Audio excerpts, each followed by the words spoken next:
Now I have another question, and this is definitely something that I personally felt the need to ask just because I've been having my own blog since 2015, and quite frankly I've plateaued like at 100 readers, right? And I'm grateful for those 100 readers, but I'm trying to figure out what am I missing to start scaling the readership more. And you've been writing since 2014. What strategies have you been using to grow your readership over time? What is your blog about? What is like the package? How do you explain it to people? It's quite frankly just anything I'm learning about business and digital marketing. That's it. So I think that's yeah, I did this almost accidentally when I first started Evergreen. But one of the things that I think made it grow relatively quickly was that it was a well-defined thing and people knew what to expect. And that's part of building a brand is just, making a promise and delivering on it consistently over time.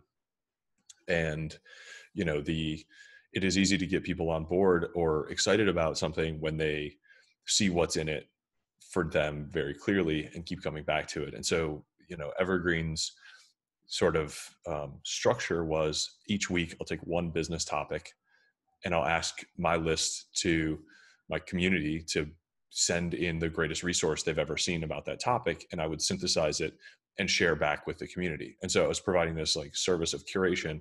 And so anybody who was interested in learning those business principles in an abbreviated sort of like high information way and having links back to those original sources is easy for them to understand where they fit in. It's easy for them to understand what they were going to get.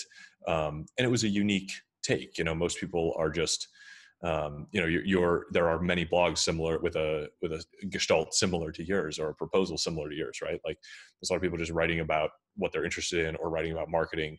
You're competing with probably a lot of like business and marketing blogs, like actual like content engines with big budgets that are trying to win the same like keywords that you are. And so like the SEO is going to be tricky.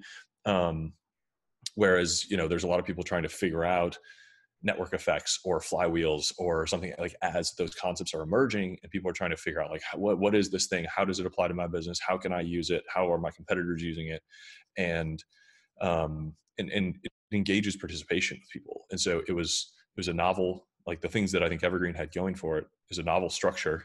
So it was a unique sort of thing. It was a clear structure. You're going to get one post, one each week, and it's going to have these sort of things. And it had a mission behind it, which a vision almost, which is, hey, like most of the stuff that you read is very driven by, the desire to get eyeballs, the desire to get traffic. And it's just like very deliberately rehashed cheaply and trying to just create something, somebody else trying to, get you to click on something. And so the mission of Evergreen was really surface the very, very best over a long sample size. So if you look over 10 years and you've got a whole community of people sending in the best thing that they remember on a particular resource, it's a pretty effective method for like, hey, these 5 or 10, videos, podcasts, articles, blog posts are truly memorable and helpful and explanatory. And that vision of like, hey, you're reading a bunch of basically junk food just because it's sitting on top of your feed. And this is a place that you can come that is going to give you only evergreen content that has already passed, not just the bar of, memory of somebody in the community remembering it, but recommending it and me reading it amongst all of this other context and repackaging it and synthesizing on top. And so it was a kind of a, it was mission driven, clear expectations, participation driven. And, when you see some of the other successful blogs, they are either very predictable. So like Trent Griffin, a 25 IQ is like, that is at least just a really predictable package. He writes, here's my 12 lessons learned from blank. It's usually a celebrity or an investor or something like that. And he does it every week. And it's always the same structure. And I don't find it to be like a remarkably insightful blog, but it's very predictable and it's, a quick hit. And if you learn something, great. But when you have limited attention and there's like effort for the reader to go through understanding a new format, Like, I know I'm going to read everything that Wait But Why writes because he's so thorough and so funny. And so like, it is unique in that way. And I know what I'm going to get there. And that blog has stood out for a long time, for some of those reasons. And, you know, Charlie Munger, like, has this great articulation of brand that I think, you know, applies here, that is like, the great brands win by taking a few variables, you know, one or two, and turning them all the way up or all the way down. And I think that's what, you know, you can imagine some of the most memorable podcasts have like one or two dials turned all the way down or all the way up, right? Like Hardcore History is like absurdly long podcast. But that guy can do that. And if you were at a pitch meeting and you said like, look, we're going to do super long episodes about history in great detail, people would be like, I don't know, do people really want that? But enough people want that, and it is the most extreme version of it, that it's awesome.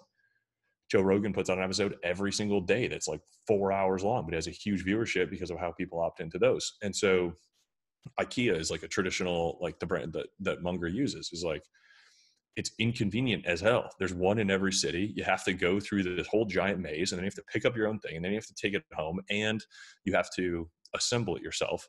But the dials, so convenience is turned all the way down, but price is turned all the way down, and design is turned all the way up. So it is like great design for maximum inconvenience and maximum value.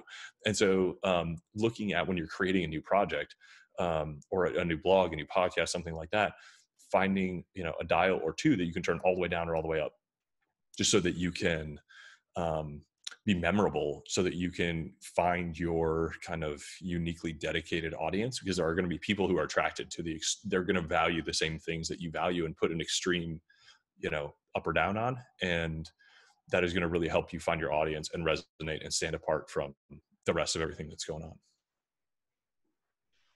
All I can say from that is, wow.